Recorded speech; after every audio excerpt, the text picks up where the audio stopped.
Hey guys, and welcome back to my budget channel. Today with another budget deck that has been around for quite a while but has not done anything significantly these days. It is probably because it's still hit on the ban list, which I think is a little bit insane because at least one of the cards that is like limited you could lift. If it's Ether or if it's Pantheism, I don't know. I think both would be actually fine because I don't think this deck is that good anymore anyway, with hand traps being a big thing at the moment. So this deck is quite disruptible, let me say that. I'm trying to give you today the go first version because I already made like extra deck Monarchs. It was like very go second heavy, you need a lot of combos and it was more of a gimmicky deck, but I actually really like it. If you want to check it out, then go on my channel. But today, the hardcore domain version of the Monarchs, they are not as good anymore, but one thing that they definitely are is budget. And if you like the Monarchs from way back and you don't want to have any expensive extra deck shenanigans or just don't want to buy any, then this is the deck for you to go. Starting out with 1 Ether, would play 3 if could, sadly can't, so we play it at 1. It's a very good disruption during your opponent's turn after you already set up your board in the first turn. Being able to search it is kind of neat, even though we don't play the search at 3, but I'll get to that later on. And otherwise, that kind of helps you to get cards into your graveyard, getting Kuras out of your deck using the effect. You have to watch a little bit with the chain links. It's quite tricky that you don't miss timing and such, but I guess you can find that out on your own because I'm not that good of a teacher when it comes to chain links and rulings and so on. Triple Erebus, because, well, if you can't run triple Ether, then you will at least run triple Erebus. It's a quite neat card to get some recursion, getting your Monarchs back out of the graveyard into your hand, getting your spell traps into the graveyard if need be, mainly the trap actually to get a monster onto the field and so on. It's a very good Foolish Burial target if you happen to start without any Monarchs in your starting hand but have some Monarch spell traps, so you can actually make up for that one. And the loss of Pantheism with that card, plus start on first turn with it is pretty neat because you can make your opponent start with 5 cards in hand as well, plus set up your graveyard somewhat for the next turn. That's why the card's pretty neat.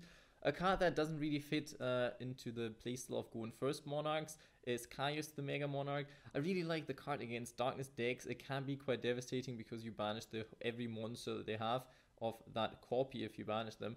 But the problem is, if you don't have a target first turn, it's kind of annoying. It's basically just a 2,800 beat stick and does basically nothing. So you want to run at 1, being able to search it with the permanent spell is kind of nice, but you don't want to open it up in your first hand because otherwise you'll just have like a target for domain, and that is basically all. Plus, I like it as a Lure of Darkness target, so that's why we're at 1. 1 Zarbark the Mega Monarch, basically the same but actually a little bit different because you can actually use him first turn if your opponent lets you get him off, that is.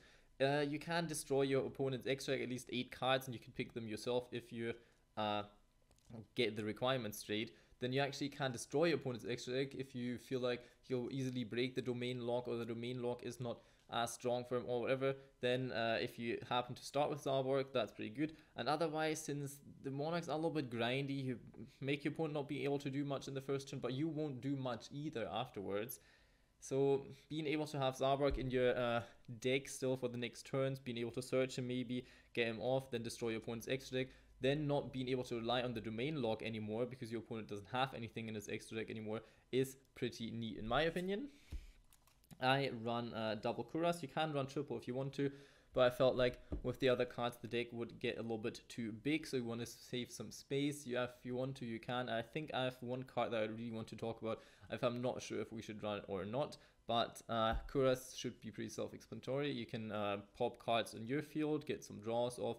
You could get rid of your opponent's cards, but making them draw for it is it's not that good, but I like that it's a 1 tribute monster, and if you don't have domain, being able to just sacrifice your little black squire can be nice, or let's say dark squire, okay, don't want to get you the wrong idea. Vanity's Fiend.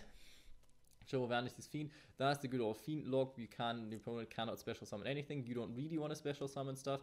You actually can though, and kind of ruins your Squire engine a little bit. So getting that card off, you basically want to tribute over it in like the second or third turn afterwards if you have something that can actually not OTK your opponent, but get him quite near to the end, or let's say with like Mega Zarbark, the Mega Monarch, for example, so your opponent still can't do much the following turns. That's why I kind of like the card. You can stall with your opponent as much, but it doesn't have any protection, and it's pretty easy to get rid of by any spell cards, especially Sky Strikers don't really care about this card all that much. So that can be quite tricky, but that's what the side deck is for, I guess. I run one Majesty's Fiend. Being able to make your opponent not using monster effects anymore can be quite nice. Sadly, it also affects yours, so that can be quite tricky sometimes. For the engine with the squires, I run triple Yugioh and triple Eidos. Some people I know don't like to run triple Eidos, but I like to have one more copy in your deck because of Allure of Darkness, and also because of you can just normal summon him and then tribute something over it. It's not, I mean, it's still very hard for hand traps, like very easy for hand traps to stop him, so it makes life for you kind of hard. But I feel like with Yugioh it's even worse, so I actually like being able to just have like, oh yeah, let's go into Vanities, since Vanities is a level 6 card, so only need one tribute. That card and Vanities make a pretty good first turn field at the start as well. That's why I like running both cards at 3. And one card they could call a Squire, but it's really not, is one Glow Up Bulb. I just like to have it as a 1-for-1 and Foolish Burial target. It helps, like maybe you get a good mill off of it. You can actually get a card onto the field. You don't want to use it as a tuner because you won't have an extra deck. But all in all, I think the card is very good in the deck as a 1 tribute and so on. Let's get rid of this little chop here. Wow, really doesn't want me to. Next up, Pantheism of the Monarchs. Well, it's would be better if at 3, because then you actually would not brick the whole time in the first turn, because you actually could have some card draw and some cycling.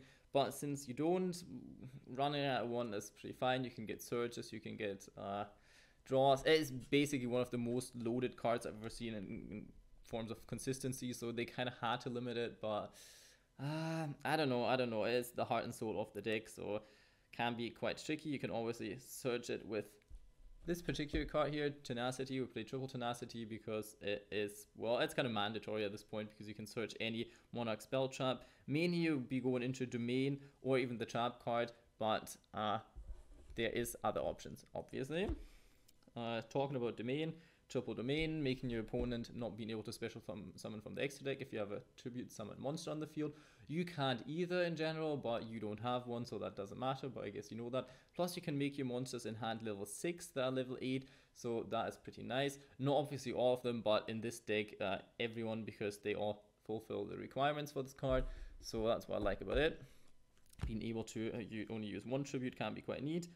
Return of the Monarchs at 2, I had it at 3 usually, but you don't really want to see it first turn, because it doesn't help you getting your lock up. It just helps you like to extend your plays and go into more plays coming to the next turn. But it's already annoying enough that you break, and I think the deck really would have needed an actual searcher for Monarchs that doesn't require you to already have a combo of like a tribute fodder and Monarch in your hand. So I kind of dislike the card already because of that reason, that it does not what it should have been doing.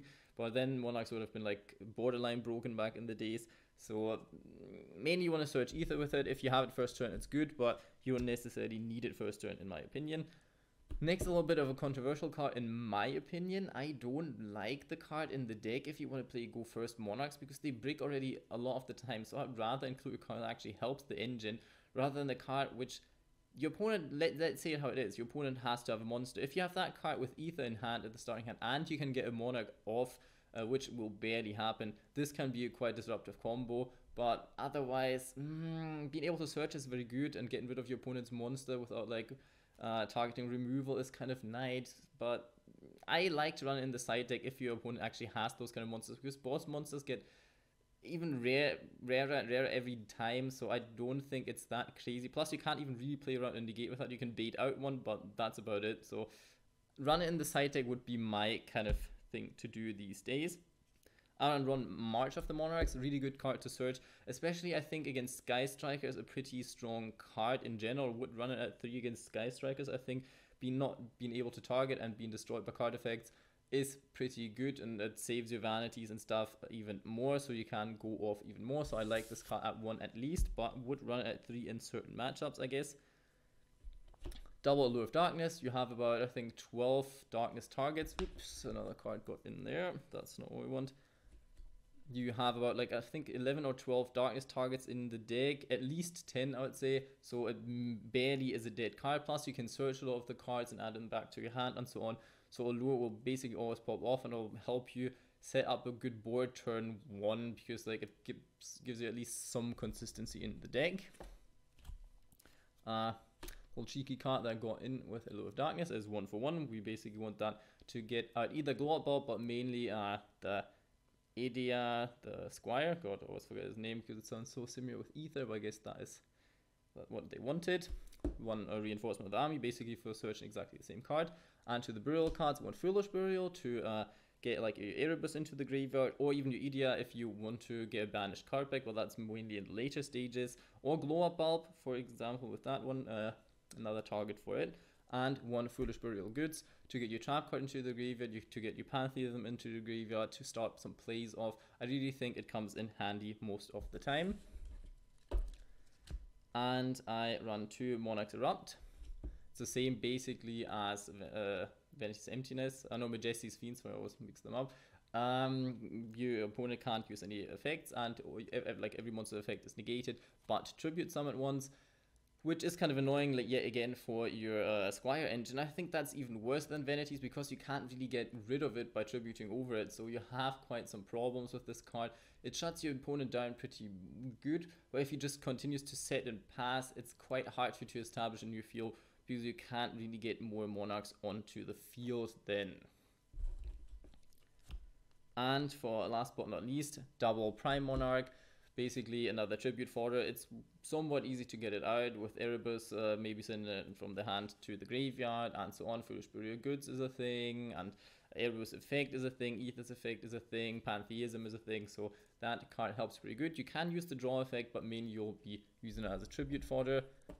And going to the side deck, or like let's say at least some side deck options that you can run with Monarchs, you can go for another one of the Monarchs Erupt, but you don't necessarily have to. If you really want to negate monster effects, go for that, and another Majesty's Fiend. Plus Majesty's Fiend has the 2400 attack and 1000 defense points that you need to be counted as Monarch. You could run Thestal as the Mega Monarch, but you don't necessarily want to. I don't think the card is as good anymore as it was back in the days. Maybe you'll barely get it off together with Erebus, which was a very strong turn 1, but I don't think it's as good anymore. We have double March of the Monarchs for like the Sky Striker matchups and so on. Maybe Altergeist as well, but yeah, I think Altergeist would work too, I guess.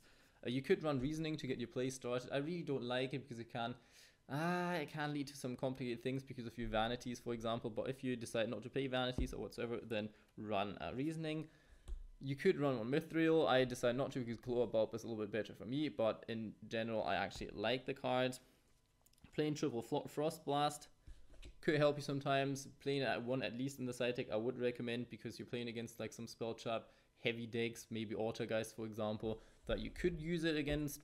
Not necessarily a great card, but it is your removal if you don't want to run the Frost Monarch to get rid of them. You could run Escalation of the Monarchs if you really want to screw your opponent up in their turn, but since you want to Domain Monarch them and they don't have much to screw up if the lock comes through, and you need a lot of resources to make that card a good card in your deck, I don't know if I would run it, but that's always an option obviously. And another card that would work well against, I assume, Thunder Dragons is Land Roll, because you can actually flip them face down, and that will actually help you to break their kind of lock and like get rid of them easily. So I really like this card. I hope you like the deck profile. If you want more deck profiles, subscribe to my channel, give this video a like, leave me your comments what you would do differently and so on. You know the drill, and I hope you have a good day.